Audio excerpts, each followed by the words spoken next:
What's going on, everybody? Welcome to another edition, a special edition of Dangle Bet Celly here live on our FTN Network YouTube page. Still no Eric Young, but we're bringing in one of my favorites in the industry.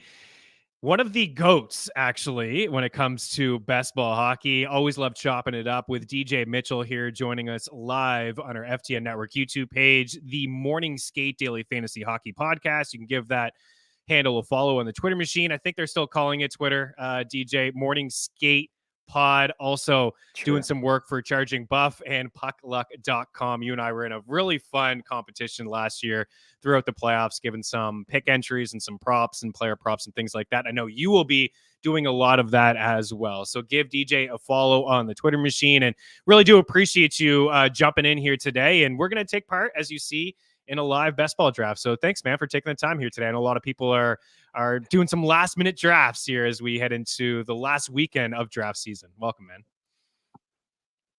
Yeah, thanks for having me. Yeah, I mean, it's one of those things where you get anointed as the GOAT in a space that it felt like last year no one even knew about. So I'd like to say I'm going to hold on to my title. I keep telling everyone in the Discord, like, hey, come take my crown. But I feel like there's a lot of sharp people in here now. Out of the bag. The 10 gram was won by a fish. They're like, we got to get in there and take it away from him. So no, I'm gonna hold my crown for as long as I can. But yeah, it is one of those things where as best ball grows and people just, I mean, there's people in these drafts that draft every sport all day. I mean, people that are true degenerates, and I love them. But you will see some people that are drafting unbelievably poorly, and you just don't get that in other sports. You just don't get those people that are taking 5 quarterbacks to start, but you get 5 goalie starts. So it's still really soft. Don't think that I'm saying it's been solved, because we haven't solved it. And I do think it is the best way to play fantasy hockey by a substantial margin. Like, I don't even care about home leagues anymore. Like, get me in. I want 25K. I want the big money too. Super jealous, and congrats. Yeah, DJ underscore Mitchell 94. You pulled it off last year. I'm looking at the tweet. I did have a seat in that final table. I did not come close to competing with you. The 2 big guys that I had, of course, I was lucky to have Connor McDavid. I had Jason Robertson in there, but looking at your team right now, man, I mean, you nailed it. You like Leon Draisaitl, Jack Hughes, Jake Gensel, Fiala, Russ. You had Cole Caulfield, of course, didn't help you out there towards the end with the injury, but Jared McCann was phenomenal. No. Yeah, Heiskanen, Michael Matheson is all over my fantasy hockey draft guide, which is free at FTNfantasy.com. And people are telling, oh, it's a Habs thing. It's a Habs thing. But man, he was a top 10 fantasy defenseman the last 2 months of the season. I think he was second overall in ice time behind Letang. Like, he was just eating up a ton of minutes. I don't expect that to happen here with the Canadians again this year. But Yossi, Heiskanen, Matheson, you had Gibson, Allmark, who of course won the Vezina, and Tristan Jarry in there as well. So congratulations. You crushed it, dude. And we're going to try to, I guess you're going to try to double down and repeat here like the Vegas Golden Knights. We'll walk through some strategies, some pieces. Of course, DJ is a great follow on Twitter throughout the season for some fantasy hockey advice, some picks, some props. Hopefully we can chop it up again throughout the season. Join us on Dangle Bet Celly another time. Before we get going, I know you don't want to share all your secrets and things, but do you have any advice for the people when it comes to either roster construction, goalies, defensemen? Like, share a little bit of insight with the people that are just kind of getting their feet wet.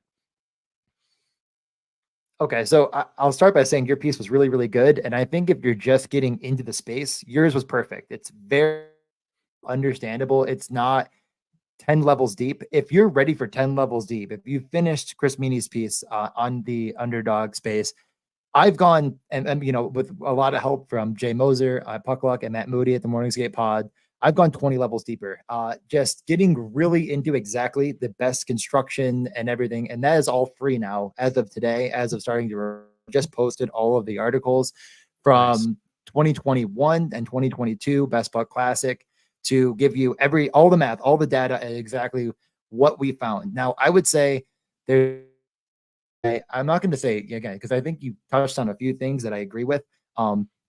I think the things that are happening in the space that I would be a little bit lower on, number one is I don't really think you need to draft a center even in the top 100, which I'm not saying you said explicitly, but the kind of the hero a little bit against that. Like, if you get the opportunity to take a center high, you do it. Like, if you get a top 4 pick, take a center. That's not the argument. The argument is more, don't feel pressured to fill out positions because you have a 0 in the center spot if nothing has come to you.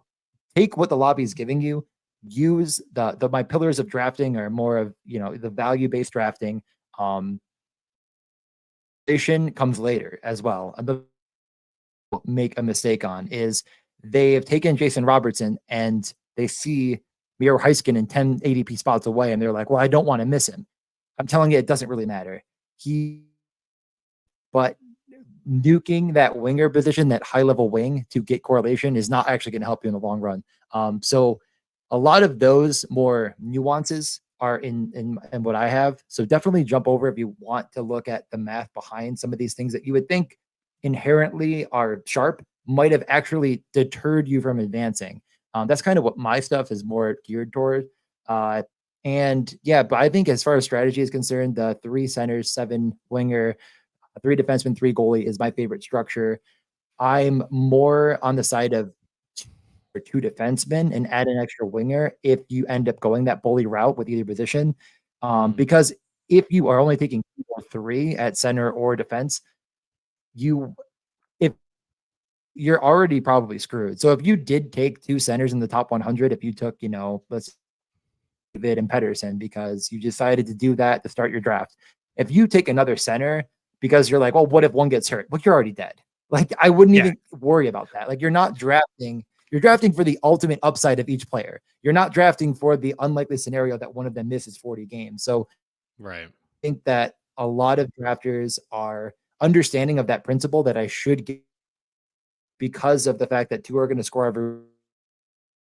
All of, like, a lot of them, I get the argument, like, well, what about winning flex? Like, who cares? Like, it's a full 2 weeks of hockey. One player can have a hat trick from, center or wing. It doesn't matter. Like, it's so hard to like conceptualize that over the course of a season. And it doesn't matter. So I think getting more unique in those structures is where we might find a bigger edge. And we actually found that in the math, but it's hard because there's just not enough entries. So I think after this year, we can really that stance that maybe even going with less defensemen and less centers could be more valuable, because you have to hit on them. And if you missed, it doesn't really matter. You're dead. Like, if you took Austin every draft, like you took 10 Austin and he misses the entire season, you're not making that up by taking 3 more centers. But you're going to get absolutely destroyed in 2 positions for the entire season because the drop off at wing is so much larger. I talked for way too long there, so let me pause. No, you're good. You're good, man. Like, this is great because you obviously been very successful with this as well. And for people that are just getting new to it, that was my thinking, is like, here's a 101. And I want to put a link inside the description of your piece for people to go check out, because you're right. It's another added level. And sometimes it's easy to overthink these things. And what I've experienced from people telling me just first time drafting is, wow, like the centers just get pushed back, like nobody wants them, and then people are thinking, like, do I take another one here? Do I avoid them because it's just one position? But at some point, like, they become valuable. It's very different from your home league. Like Braden Point and Crosby and Rupe Hintz, these guys are, I said that in the article, they're falling to like the 5th, 6th. Like Hintz, I've seen fall to the 8th round in some of these drafts, where this is not going to be the case in your home league. So it's very, very different. We'll get after it and we'll continue to talk through some strategies. So I have it up here. If you do as well, let's go 1, 2, 3 and enter this together at the same time. As long as you're ready, you let me know if you're ready. Hold on. Okay, you wait and see if you're ready here. And I'll do it on my other phone. People that are available as well could jump in. I'm ready. You're good. Okay, 3, 2, I'm ready 1. yep. Let's try to get into this together. So we're waiting on 3 people. Okay, 3 more. Yeah. Yep. 3 more. Here we go. So you can take a look at the ADP. I'd love to get your thoughts on ADP. Like, I'm not totally into it. It's not the same as like other sports. I feel like there's players that are buried here with like weird ADPs, but there's also players in the center position that are not actual centers. Like in your home league, I see like Carter Verhaeghe and Adrian Kempe, but they're listed as centers here. And you can see like these centers will definitely get pushed down throughout the draft. And there's some pretty good targets, I think, towards the end if you wanted to go that way. You got some wingers here. Pasternak is the first one off the board on average. Matthew Tkachuk. Brady's in there in the top 10 as well. Defenseman, no surprise. Cale Makar is ADP at 15. And your goalies here, Shesterkin up at the top at 20. Of course, Sorokin was just phenomenal last year at 24.7. And then your boy Allmark is pushed down here at 51.4. Yeah. We're waiting on just one more person and we'll get going here. How do you treat goalies? Are you aggressive? I mean, so yes, I'm probably taking one of those top end goalies in almost every draft as I can. I definitely goalies were going even later than expected. So last year, goalie really burned you because if you took a goalie at the beginning, so like Shesterkin, for example, was a first round pick last year. And we were really against that. And that absolutely nuked your entire team. He wasn't quite good enough. And you missed out on so many valuable pieces at that exact spot. Like Pastrnak ended up being, almost universally the number 2 player in fantasy. So like, I think people got so burned last year that it pushed it back even. They're kind of rising back up again. And I'm pretty high on at least getting one goalie for sure that you're very confident could see up to, that 50, 60 start at 60, probably, range of starts. Vasilevsky, of course, coming out of that range now. We can probably touch on him when we get to it, but I think, so winger and goalie are the 2 positions that benefit you the most.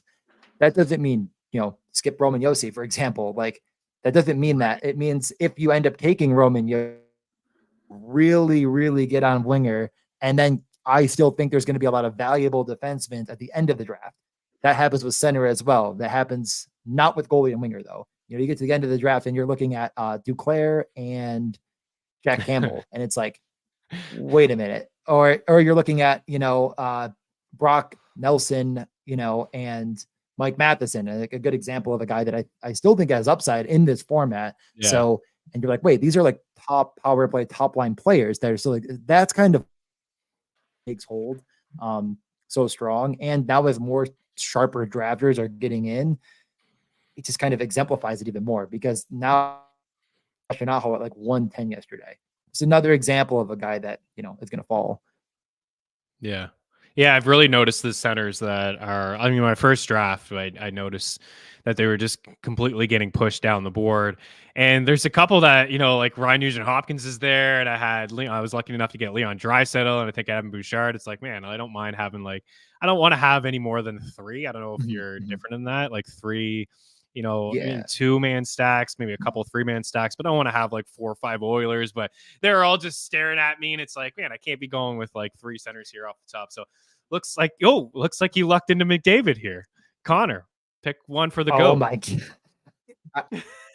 Everyone thinks that I must have like 100% McDavid because every stream I get McDavid, and this is like my 11. That's like I think it's either 11 or 12 of 137.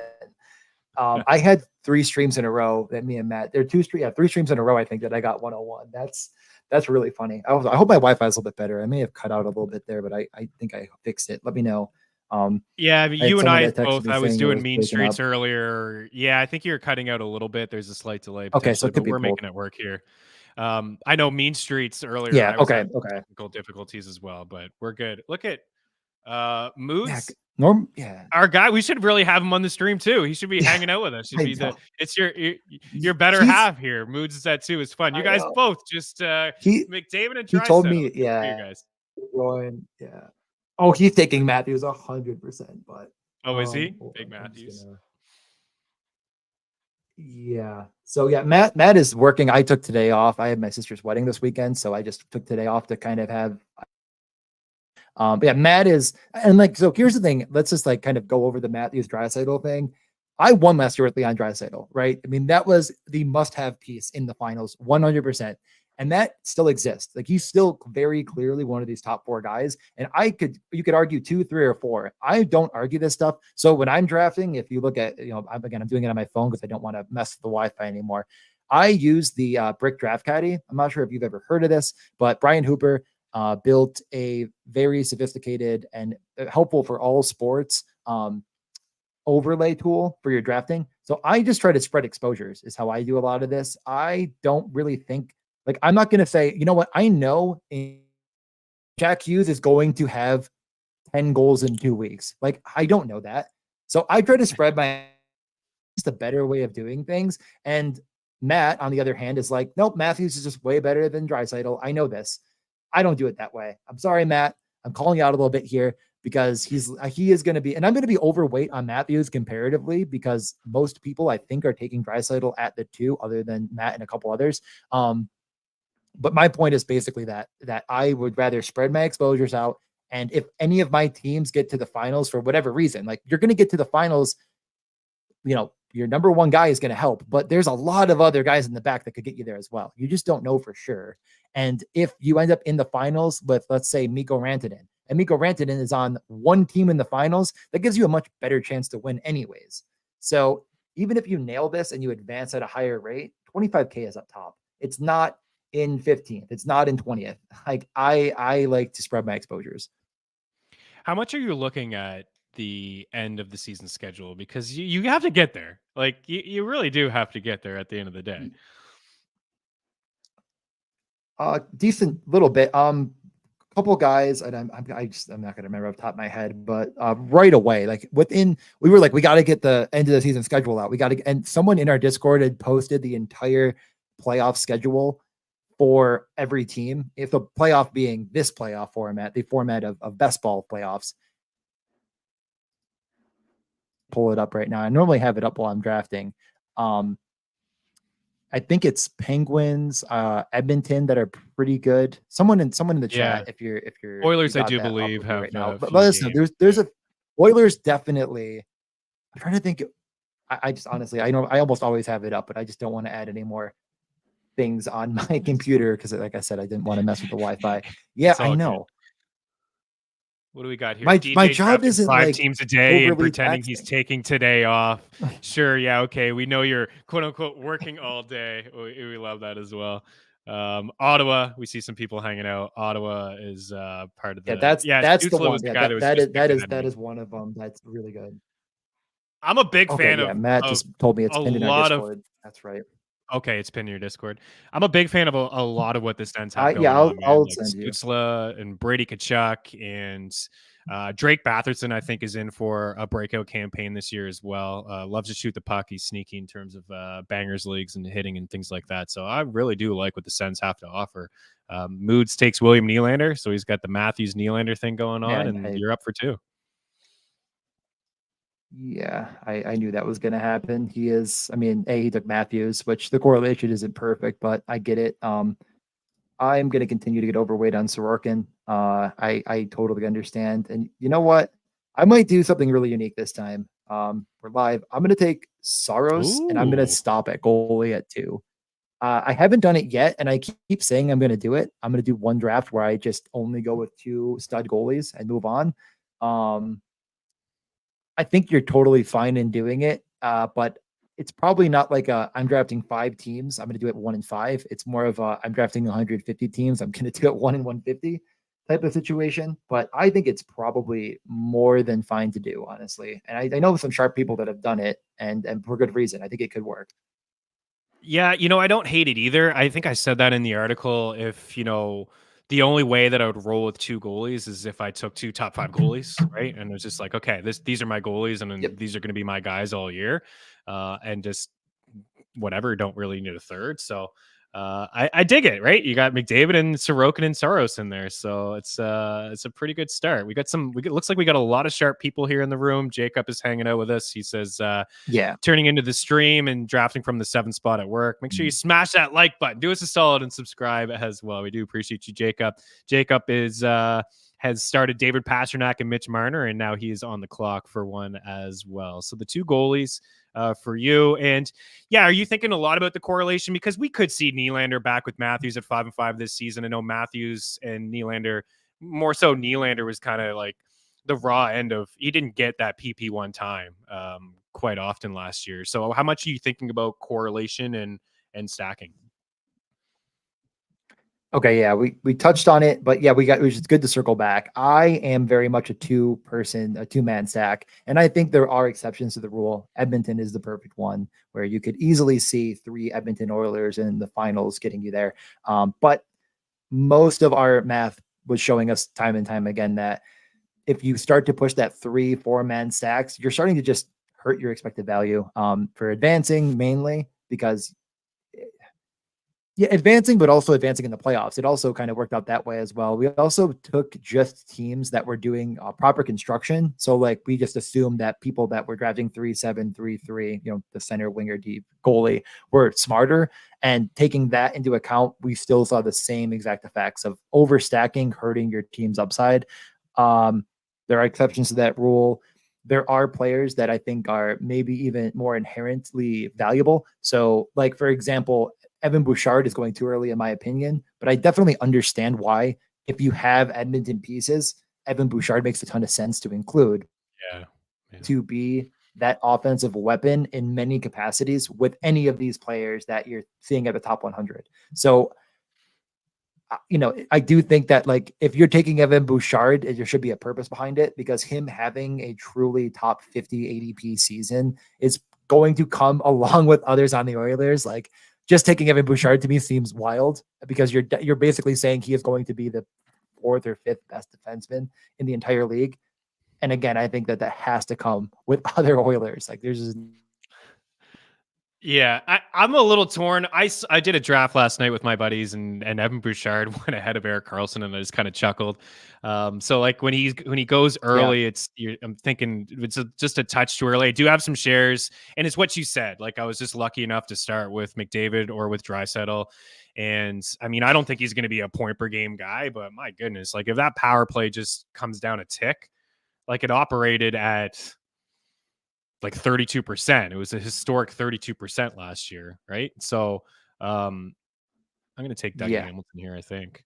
I was thinking about another goalie. I wanted Keller. We'll go with a D here. We got a balanced attack here, center or wing, a D, a goalie with Georgiev.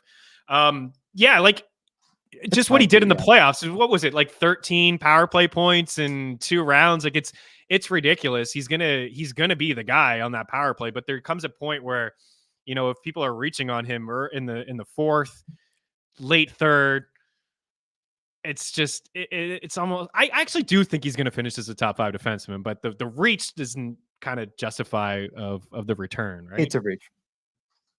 So he was the number 2 point per game defenseman in the playoffs. I get it, and I know the Athletic also really pumped his tires even harder. And again, I totally understand it. I have very little of him at this point. And if you take him just with when he was with Ekholm, he was better, but he was like a 20th fantasy defenseman better instead of like the 40th or whatever. He was like in the 30s, and then he went up to like the 20s. And like again, like what if he takes another leap? And it's like even if he takes that next leap, are all of the rates? I mean, again, hits, blocks, shots. I mean, shots I expect to get there, but I think that you're kind of taking a guy that likely should be going 20 picks later just to get that correlation. Is it wrong to do that? I think so. But again, the upside on Evan Bouchard is we saw in the playoffs, and if he might be number 1. So I'm not going to argue with anyone anymore. I argued with that. Jay went to absolute war with Miro Heiskanen over Evan Bouchard. Yeah, whatever. Do what you want to do, honestly, in that situation. I think, I do think this winger situation that you got into here was interesting. And I'm starting to spread the wealth a bit more as far as my early starts. I'm on the clock as well. I think I like Forsberg over Keller. What are your thoughts on those two in general? Yeah. Forsberg is going where he should in these drafts. Again, I'll reference like Yahoo and Fantrax and ESPN. This guy is just buried down draft boards. I really like Keller. In the last 30 games of the regular season, he was third in 5-5 goals behind McKinnon and behind Pasternak. He was also third in 5-5 points. So like that 5-5, those 5-5 numbers, I really do value because I know he's going to be good on the power play. He was just really a top, I would say off the top of my head, like a top 10, top 15 skater over the last like 6-7 weeks of the season. He found some chemistry there with Barrett Hayton on the line. I expect those two to play together, even though Logan Cooley is up and, doing some things that are flashy in the preseason. But I would say like history is behind Forsberg is maybe more of a volume shooter. Certainly, touches a little bit more categories than Clayton Keller, but I got this feeling. I'm big on Keller this year. I really am, and I'm kind of big on Barrett Hayton in certain Yeah. formats too. I don't not so much in this one, but he's Yep. a guy that touches a lot of categories there as well. So Yeah. it's really close. I think they're in the same tier. Yeah, I've just I've tried to again I tried to spread my exposures and Forsberg was reaching he was number 2 in my exposures because I just well, first off, a lot of the initial ADP was very, very, very bad for underdog because they weren't so like Forsberg missed a bunch of time. Let's just put it that way. So Yeah, he was like yeah. 75, I think, or 80. It was in that range for original ADP.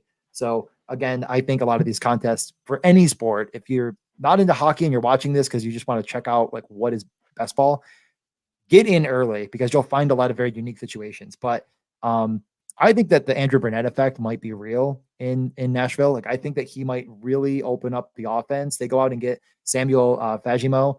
I think it's because they Mm, want to be fun and they think they can outscore some of their problems, or at least attempt to. And just Soros is going to bail them out, and that's how they get there. Like is this right. Nashville team like if you think this Nashville team is truly garbage, and if that's what your stuff is, like our stuff is saying Nashville might not be as bad as you think, and if that's the case, it's probably because Philippe Forsberg is going to be a top 10 winger in this format, and if that's the case, I'm going to be well overweight. I mean, I dig shooters. No Portfolio. shots at Moody here. I like I like Johnny Hockey, and I think that Columbus could certainly have Columbus is exciting this year. I love Marchenko. I think Yeah. he's going to be a 40 goal scorer in the NHL at some point. Kent Johnson's nice. Boone Jenner in the middle of the ice. They got Zach Werenski, who's buried down draft boards as well as another guy who missed a lot of time.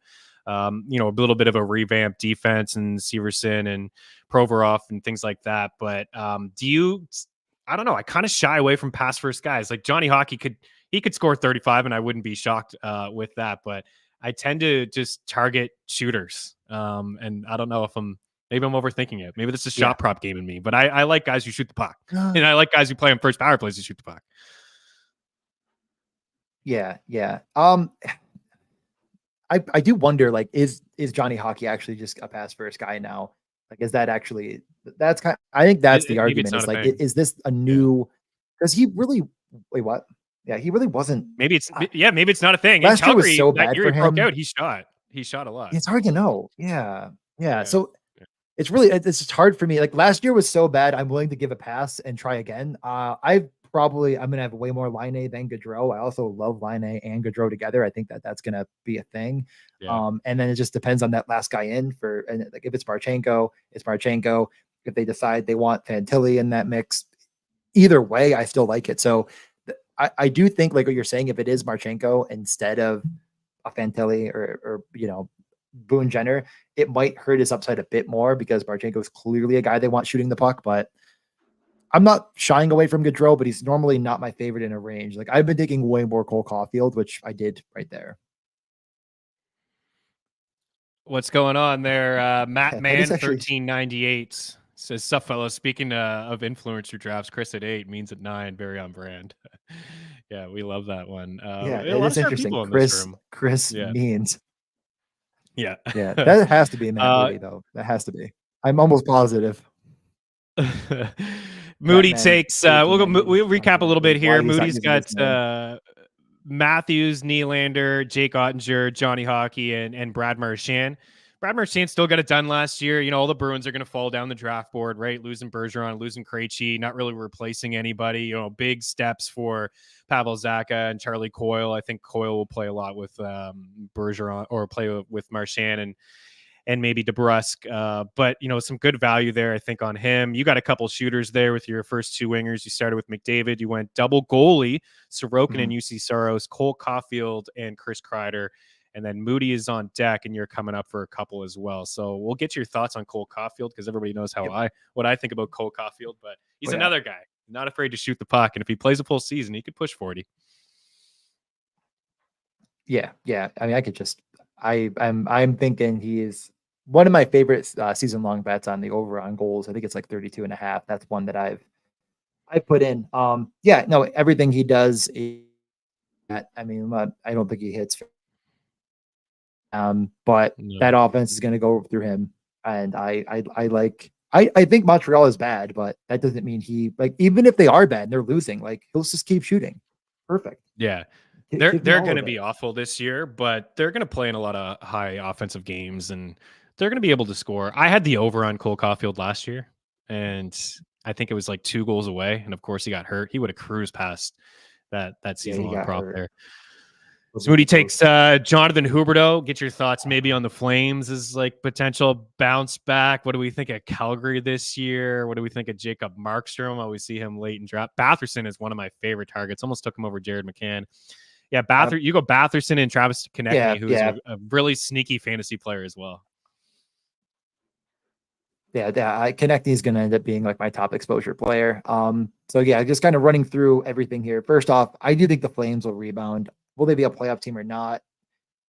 Like, I think that that's probably where they're going to trend. I think they're just going to be much better. They had to get rid of Suter. That guy was just total dust. Head Oh my coach, it was goodness.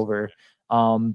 But does that mean Huberdeau? I though think Huberdeau is probably going a little bit high. I know Matt had like 0%, and now he's making up for that a bit. Like, wants to get some exposure, especially when Wayne gets super thin, super fast.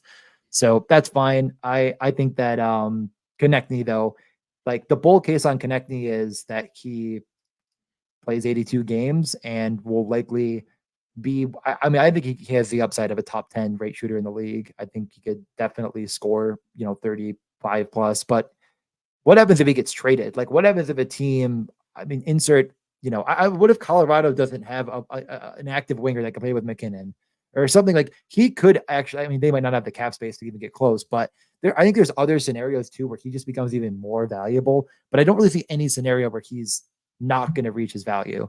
Um, Whereas Batherson, there's a couple of situations where he could completely destroy you, like he gets suspended or something. Yeah. But I mean, we just got to assume that won't happen. We have no idea. No, we don't. I mean, if Josh Norris is healthy and ready to go, they should have 2 good lines. Yep. Tarasenko take that top spot on the power play, probably. Like Batherson was, it was weird with Ottawa last year. Like they weren't given DeBrincat the PP1 time for the first few weeks of the season. Like what's happening Nope. here? Like this guy should be on PP1. They're kind of Yeah. back and forth between him and Batherson. I'm gonna take Rupe Hintz and pair him up with my guy Robertson there, and we'll see if those guys are just as strong Yep. this year as they were last year. You're a Sabres guy. Is this the year? Is this the year they make the playoffs? Lot to like about Buffalo, dude. I have to. I absolutely have to say yes, but that's a contractual obligation at this point because I have just decided I'm going to be a homer. That's going to be my brand this year. I'm not going to even hide it. Yeah. So our model at Puck Luck was basically saying that they're like exactly 1 or 2 points in the playoffs this year instead of out. So you know what, the math says it. I say it. It's Devin Levi, or they're probably going to miss. Last year's goaltending was so incredibly bad, but you could argue that defensively they were a bottom 3 team in the league, maybe overall, as far as like forward, like, the entire impact, not just defensively as far as their defenders. So if they can shore that up, if Devin Levi can be an improvement, it's really hard to see this team taking a step back. But then again, I've lived my entire life as a Sabres fan, and if they know how to hurt me, they'll do it. So I could be wrong. We'll see. I was just about to bring up Ryan Nugent Hopkins to you here in the 8th round, 100-point season. I'm sure a little bit of regression there from him, but it's again with the centers and being pushed back to get a guy, a pick 87 who is coming off 100 points and the Oilers being as potent as they are. I think that's still pretty good value there for him. Nichushkin's a wild card. I don't know if this guy is. I mean, is very boomer bust, and hopefully, he's. All the off ice issues are behind him and he's ready to go this season, but there's certainly an opportunity for him maybe to play. He's definitely going to play inside the top 6. I think they're going to open up with maybe Jonathan Drouin, but I don't know how long that's going to stick. The old Halifax Moosehead connection between Drouin and McKinnon. So I got some wingers here: Robertson, Toffoli, McCann, Nichushkin. I got Hamilton on the point, Georgiev in goal, Tage Thompson and Rupe Hintz. We're getting up to the end of the 8th round. We got DJ Mitchell here with us, Dangle Bet Celly. We got some people hanging out, drafting with us as well. Super fun draft. Great room here so far. Well, it's filling up too, right? This is probably only a handful more drafts left. There goes your boy Yeah, Levi. we're under 200 now. I did the math. Yeah, there goes Levi. They heard me, but I mean I'm done on goalie. Yeah. But yeah, no, we're under 200 Yeah. lobbies left. So if you haven't drafted yet and you wanted to get 150 in, you better queue up a lot. You better get going. So if there's other sites, I know you mentioned like a site that I haven't used yet. Drafters is a Canadian NFC. company though. They have a Yeah, hockey Drafters is product Canadian. Yeah. as well. Mhm. Yeah. So I don't Drafters, know. I've done a They're few. I like haven't done any one of hockey actually few. this year. Yeah. Yeah, their first one filled very fast. I don't want to speak negatively about drafters because I love the product, but they Yeah. haven't been known as a company that fills any drafts. So I wonder if Right. they were just like, what if we get no one that wants to play hockey? And that thing filled in like 2 weeks, and they launched a second the same size, and that's also going to fill. I like their format; it's different. Two defensemen score every single week. There's three flex. 20 rounds, and it's cumulative for everyone the entire season. So it's On not, the clock here. Yeah. like playoffs. Yeah. Yeah. Oh boy. Yikes. Yeah, NFC. I talked a little bit about that in the fantasy hockey draft kit. It's free here. Links inside of the description of this video if you guys want to check it out, and we'll certainly post a link of DJ's content as well to get you going. But yeah, I'm a big fan of what they. I love deep drafts. So it's 32 rounds, and you are just drafting guys that that you think will have a larger role. Goalies fly off the board in those formats. Like I'm talking 15 to 17 goalies in the first 3 rounds. Like they really do fly. I've zigged and zagged, went different ways. But I think it's very important to be aggressive in those 32 round drafts and in terms of goalies. Like it's the same thing here. Like you're just not, they're voodoo. I hear it all the time, right? You're just not going to be able to. Yep. I mean, you had success last year. You had Allmark. You doubled down here. You had two good goalies here, two arguably top 5 goalies. It's just you're not going to be able to win it all if you don't have strong goaltending. And I think it's very important to have a goalie, right, DJ, that at least they're not going to lose his job. Yeah. Yeah. I mean, the only mistake I made, I guess, in theory, not the only mistake I made last year. In all, I made many mistakes. I mean, everyone makes mistakes in these, when you draft 150 teams. But one of my biggest mistakes that cost me almost the championship was not drafting enough Georgiev. I think taking and I think that some people get this idea that like, oh, the best team in the league and the best goalie would be the best, I think you're better off, and it kind of works out nicely that most of the teams that have the best goalies while playoff teams are probably not going to be, Boston Bruins level last year.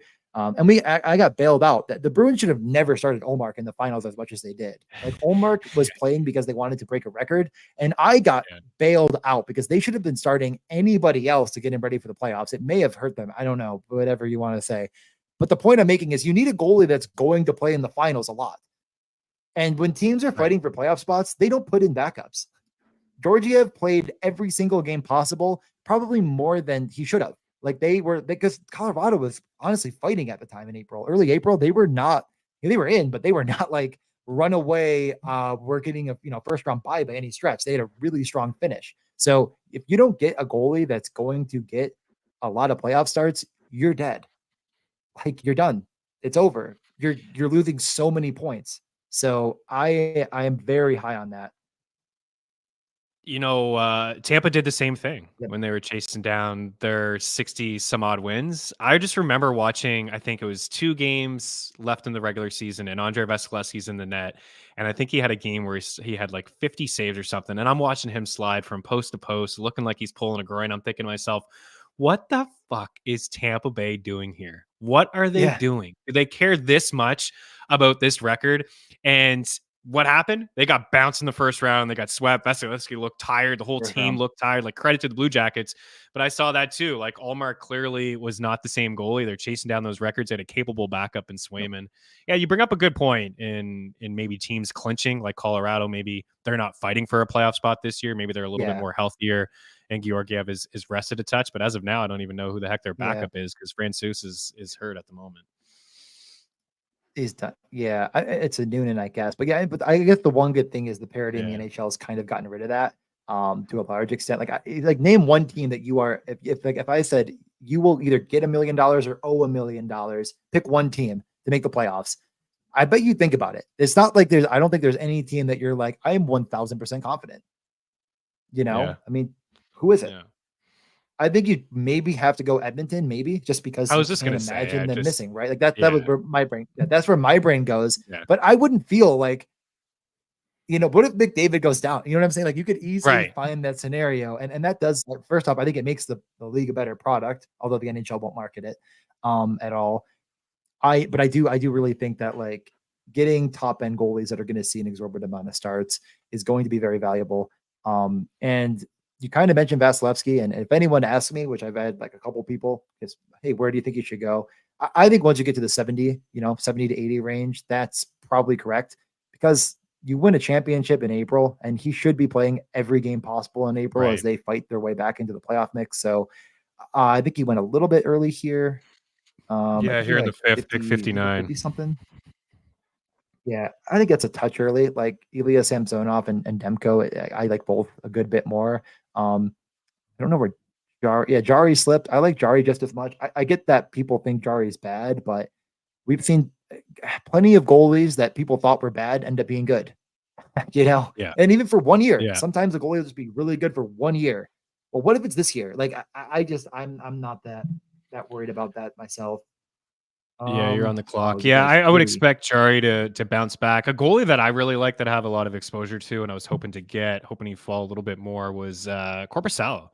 Like they paid him to be the starter in Ottawa. I would expect him to get a big bulk of the starts. I mean, he's had some really good numbers in terms of save percentage over the course of his career. He was part of that upset, right? When they swept Tampa Bay there in the first round. Ottawa's got some issues defensively. I think, he's a guy that he was playing the other night in Halifax against the Pens, is like 40 some odd saves in the shutout. Like I just see that. I'm not saying the shutout's going to happen often, but I could see him, 40 plus saves is something that I could see quite a bit. Like I could see myself playing a lot of Korpisalo in DFS this year, just from all the shots that he's going to get. Yeah, for sure. I was talking about how I liked Korpisalo more than Kemper on our last stream. I'm like, I'm taking less and less Darcy Kemper as he rises, and more Korpisalo as he falls. What do you think of Frederik Andersen? I hate myself for taking him. He's falling. If you were to tell me he would not be hurt this year, I'd say he'll be in the Vezina conversation. The one thing I have the issue with Carolina is that, well, one for Andersen is he can't handle a full workload at this point of his career. Like it's just not going to happen. I know he's going to miss time.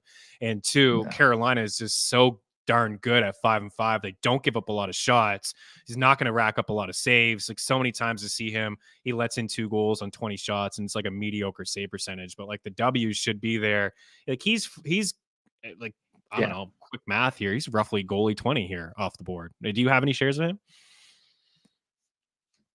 I'm sure at least in my I could check. Not much. I could tell he's not a target. I might have 0. I have 0 Freddie Andersen. So the reason why I have 0 Freddie Andersen is because I think Tulsky is gonna have 3 goalies that split. It kind of seems like the plan, but it could. But again, that plan could go away. I might end up looking at a situation where Ronta goes down and Freddie is just kind of forced to play more games. But I think they like Kochekov a good bit. They fired their AHL coach because he didn't want to play him in a game. So I think what their plan is going to be is to have a true 3 goalie rotation. So again, that's just what I believe, and it's kind of like, I mean, the coaches are going to explicitly say it, but if that does happen, some of my bets, my season-long bets, have included Freddie Andersen under on wins, just because I don't think he's going to see enough starts. Not because I think Carolina is bad. I just think that if he, and I think any goalie that struggles could lose starts. So if he just has any bad stretch, I don't know. I'm thinking they're going that route, and I think more teams are going to start to do that because of everything we already said. I mean, think about the goalies getting burned out. Like it's just that's why. Playoff teams don't need to do it. So that's I think that more teams. It's not the days of Berder and Waugh, like, and Hashik, those guys like Berder would start Yeah. 70 some odd games. Like those days are just, they're behind us. There's only a select few goalies. And I think that's why, being aggressive, and getting some of those goalies that you feel like I'm not even crazy about Hellebuck, but this guy should play a big chunk of the games for the Jets this season. Right. And that's Yep. valuable to have a goalie like that. That's, not going to be in some sort of tandem, and Antti Ranta is not going to be able to stay healthy. So I would agree that it's like kind of like a 3-man thing. There's some goalies here. I know some people are hanging out. Yeah. Everybody's super sharp. I'm not sharing any secrets here, but I actually think that Schmid has a real possibility to overtake Vanacek this year. And I see Copley going ahead of Cam Talbot. And I actually kind of think that he is the starter this year as well. So we'll kind of see how those situations play out. Yeah. So Um, yeah. So I don't know where you're at I with agree that. with Schmid. I think Schmid. Yeah, I agree with Schmid 100%. I'm very high on him. I think he's one of my highest exposure goalies. He's 11% right now. I'm taking him a lot when I take a third goalie that late. And then Talbot started the first dress rehearsal game. That's what the beat reporters called it last preseason game, and it was Talbot and net. So I think it's going to be a 50-50 split, and I think both are fine. Like, again, it's a 50-50 split till it isn't. So I think both are completely Right. justified. I'm leaning towards Talbot myself, but he was unbelievably bad last year. So okay, It was. Yeah. But then again, on the other Yeah. hand, what I mentioned was on our stream. I'm sorry. What were you saying? No, go for it. No, keep going. I think there's a little bit of delay, so I like tend to cut Oh, you off, but keep going. No, it's all good. no, it's okay. Yeah. On the other hand, though, Copley was starting and he seemed fine, and then all of a sudden, LA decided that he could not be their starter. They went out and traded for Corpusalo because he wasn't good enough, and Yeah. so you have like two different sides. And at the end of the day, it's like, can they outscore their problems? Probably. So if it's 50-50 and both of them are going to see, 40 something starts, I think either of them can conceivably score enough to get you there in a week to week basis, but it's probably few and far between. So I'm going to be low on both of them. It's probably the last part of this. Yeah, I mean the Kings are solid, right? They may be the deepest team down the middle of the ice with the addition of Pierre-Luc Mm, Dubois, but they're weak in goal, right? I mean, I would have liked to see them, find a way to mm. keep Corpusalo, but they can only take on so much. I mean, Copley, his record was awesome. I mean, he only lost a couple games with the Kings, but his to save percentage wasn't fantastic. And they're a stingy team too, right? They don't give up a whole lot of rubber. If they can just get average goaltending, I think that they'll certainly be. I mean, maybe they won't have to run into Edmonton again for a third year in a row. Yeah, you're on the clock here. 12th round of recapper for the I people. know. Joel I'm going to Eriksson like it. Ek, Brian Russ, Noah Dobson, David Perron. Kind of panicked there on Perron. Chris Letang, Anders Lee, Mark Scheifele, Brock Besser, Patrick Kane. Yet to is he going to go to Buffalo? Is he going to go to Toronto? We'll see. He's out there skating. Certainly could still offer something to his squad. Shea Theodore, Seth Jones, and then Justin Falk. So you take your third defenseman, and then you got your boy Dylan Cousins down the middle of the ice. So talk to me about this team here. You got Connor McDavid, Yep. Sorokin, Saros, Cole Caulfield, Kreider, Batherson, Konechny, back-to-back defense here, and Morrissey and Pietrangelo, guys that touch a lot of categories there. Jake DeBrusk, Evgeny Malkin is your second center. Justin Falk is your third defenseman. Dylan Cousins there as your third center. You feeling pretty good about this squad or what? It looks solid. Yeah, it's going to be a uniquer build, like I said already, because I'm only going to take two goalies, and I'm going to, cat's out of the bag on that for me. So what I decided was I'm going to take an extra winger. Don't think that's too surprising. And instead of reaching really hard right now because every winger was gone, I'm just going to take three that fall to me and try to load up a little bit more on defense and center. So sometimes in McDavid draft, I'll only go with two centers because I think McDavid's so likely to score every week. But I guess Yeah. I'm just going to add that third center because I'm not going to take nine wingers here. I just don't think that Malkin and McDavid's quite enough for me to feel comfortable. So a little bit more spreading the wealth. I know DeBrusque has kind of fallen a bit because I think people are wondering about his power play one role. I'm just gonna bet on him being there myself, and I'm gonna bet on him playing with either Pasternak or Marchand at 5-on-5. And if that all comes together, he's I think at least a 30 goal scorer in this league if he stays fully healthy. Like he has the shot for it. Um, Boston is really trying to figure out who is making their team because they have some very big open roles. I don't think DeBrusque is in that category at all. So maybe that he's just sort of sitting out some of this power play one stuff as they see who can play with Bergeron and Marchand because they know DeBrusque can, and that's going to be my theory. So I'm getting a little bit more of him as he falls down the board. Yeah, these Bruins are falling, right? I mean, they all should touch career highs in terms of like usage rate. Like Charlie Coyle may be one of the better third line centers in the league. Now all of a sudden this guy's going to be, I don't know, we'll call him number 2, but I know passes on that first line, and Zaka and them, they had some chemistry last year, but DeBrusque and Marchand, like those are 2 solid wingers to play with. So these guys are all falling down boards. Charlie McAvoy falling down boards. Linus Ullmark, is definitely going to regress. The Boston's certainly going to regress this year, but that kind of creates a buying window, right, with some of these players. Yeah, I think so. I mean, I go through the Twitter lists almost every day for preseason, just kind of reading through stuff and getting ready for the DFS preseason slates. Like normal people who play preseason DFS. It's not for degenerates; it's for everyone. And the Boston media, it really feels like they fall in love with a new guy every day, and they hate Charlie Coyle more every day. It's impressive. They're just like, this has to be the number 1 center. I've never even heard of this guy, like Proteus, or I don't even know how to say his name. And now this is the hottest guy in Boston. And it's like, it might just be that they know Coyle sucks. And I'm getting a bit more of Zaka as time goes on for my last center in, especially on Pastrnak teams. I think they'll be glued at the hip. And if you took Pastrnak 5th overall and he gets there, Zaka's getting there. He's going to have usable weeks. It's just, that's how that works. He's going to play with him. So another guy. So I think, DeBrusque, Zaka, Marchand, Pastrnak, and McAvoy are just, that's the guys, and then everyone else around them is going to be a bit interchangeable. So I'm just getting pieces of the guys that I think are actually, very, very good at hockey, and everyone else, I don't care. Still a lot of good defensemen here. I took Doughty as my 3rd. Matheson's still hanging out there. I still like him, man. Like as a top 20, I think he can finish as a top 20 defenseman. Just pure usage rate alone, a lot of shots. He was one of my favorite shot prop guys, blocking shots, eating a lot of ice time. Sean Durzi is in for what I think is a breakout campaign. I know daily faceoff hadn't had him on the first power play, but I expect him to be. In fact, I watched that first game in Australia, and he was on that first PP there. Which guy? With some of the boys. Sean Durzi, Arizona. He's a guy that I think will break out. I expect him to be on that first PP unit this year.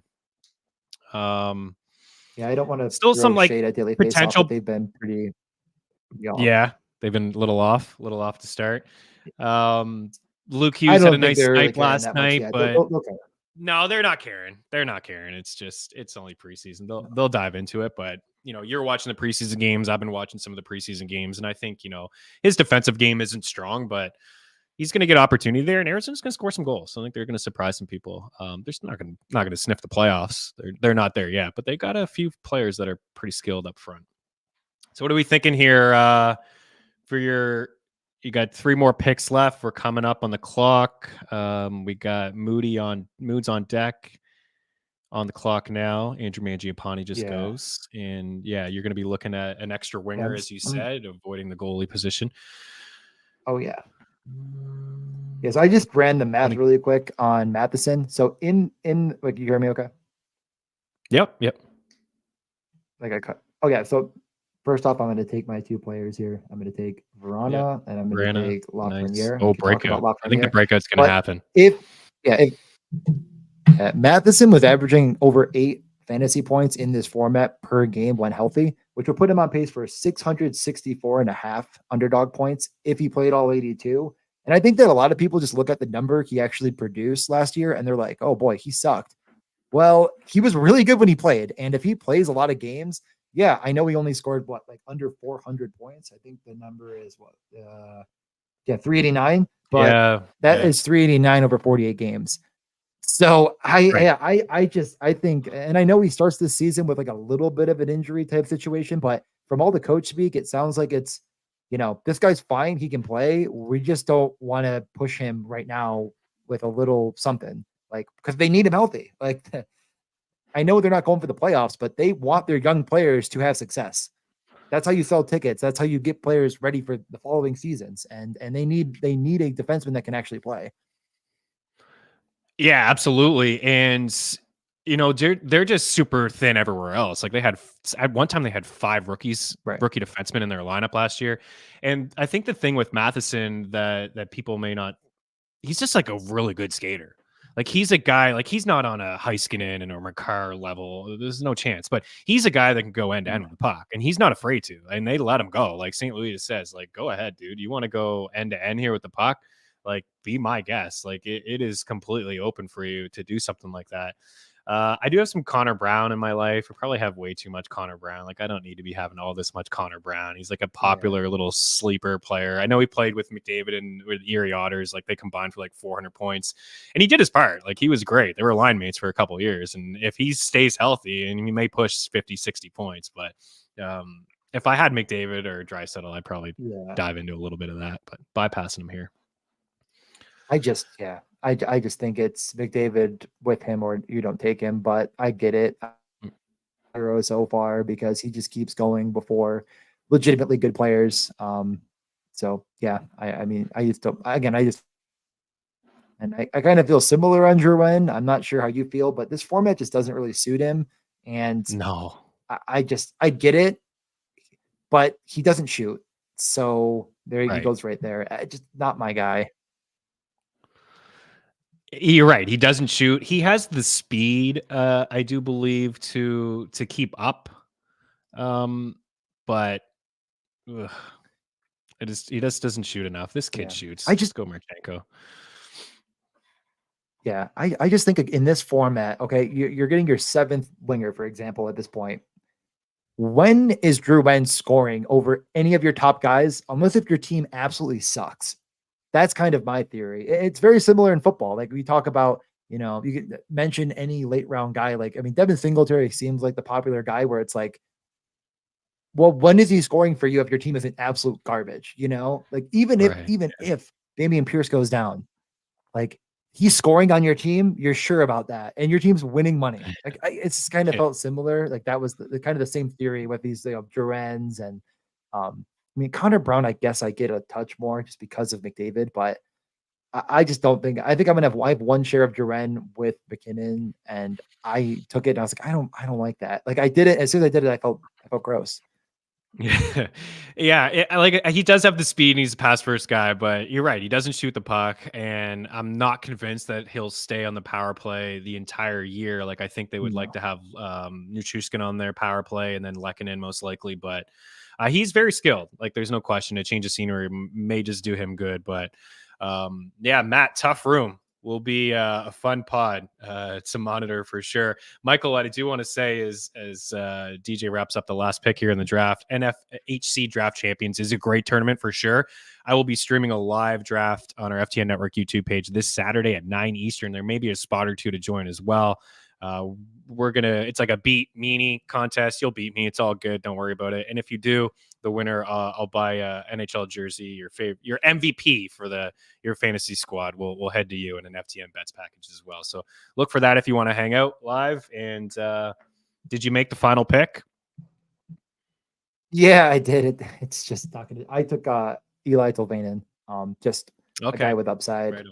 I think Nice. he'll find a power play role. He is going to play. Yeah. I was talking about it on my Seattle preview. It's like, remember when Yanni Gord was the crown jewel of the expansion draft? Everyone was like, "Oh my god, they get a first line center," and now it's just like completely thrown away. I mean, that he's playing with Bjorkstrand and Yanni Gord. He's playing with good players at 5-on-5 and has one of the better shots in the league.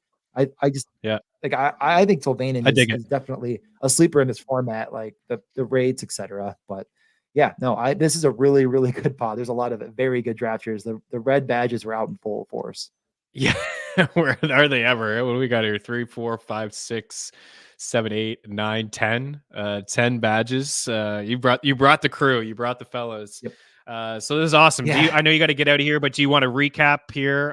Any final thoughts on this draft or your squad? What do you think? Yeah, no, I mean, a few thoughts overall, and the reason I kind of drafted the way I did, first off, I try to always be And at this point in my draft window, my final teams, I'm getting unique. I'm trying some new things. I'm not doing the exact same thing every time because I've already drafted a lot of teams that are somewhat similar, maybe. So I am starting to do, two goalies, two defensemen, two centers, a little bit more. And that's what you see here. So I ended up going with 8 wingers.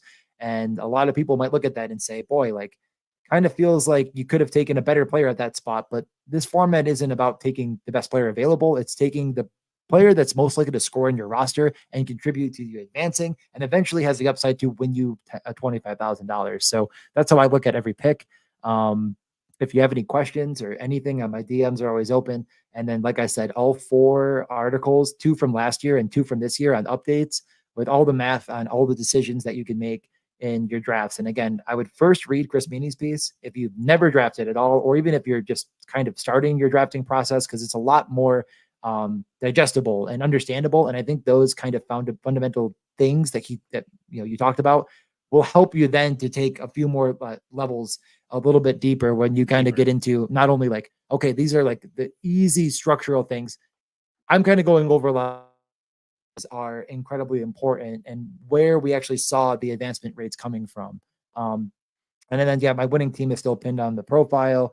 And, so I like to think I can back it up. But even though I won last year, and I'm just sure that's impressive, the advancement rate I had was really the thing I'm the proudest of. I was advancing over 50% of my teams last year. It won't happen again because it's only 2 of 12 that advance. But I'm like very proud of the work that me and Matt and Jay did last year. And I think it'll be, going into next year, very good. And hopefully we can connect again with the FTN guys. Yeah, absolutely. I appreciate you, man, and all the support and jumping in here as well. You and Moods are fantastic. Give the guys a follow. I know there's some people that are hanging out here that have already, followed you and are well aware, but there'll be some people that will be listening here on the podcast and watching a little bit later on. So it is DJ_Mitchell 94 on the X machine, and make sure you give the morning podcast, it's Morning Skate Pod, a follow on Twitter as well. And I will put a link inside the description of this video. Send me that link with your article and stuff, and we'll branch out, man. And the hockey community it feels small, it's tight, there's a lot of sharp minds. We're here to try to make it grow. You'll be giving some picks and some props throughout the season. I'll be doing the same. We'll be talking some fantasy hockey stuff throughout the season on this show and some bets. Dustin says just gave you a follow. Good stuff there. And yeah, Dangle Bet Celly with myself and Eric Young here twice a week, previewing all the slates, DFS, fantasy hockey, and some bets there as well. All right, we'll end it. I know you got to run. Appreciate you. Thanks for taking the time. Enjoy your sister's wedding, I do believe. Thank you. Enjoy. Have a couple tasty beverages for me, and we'll see you in the draft room, I'm sure, in a couple more times. All right, buddy. We'll talk soon. Thanks, guys, for taking the time to hang out, and we'll talk to you next week. Good luck with all your drafts. Cheers.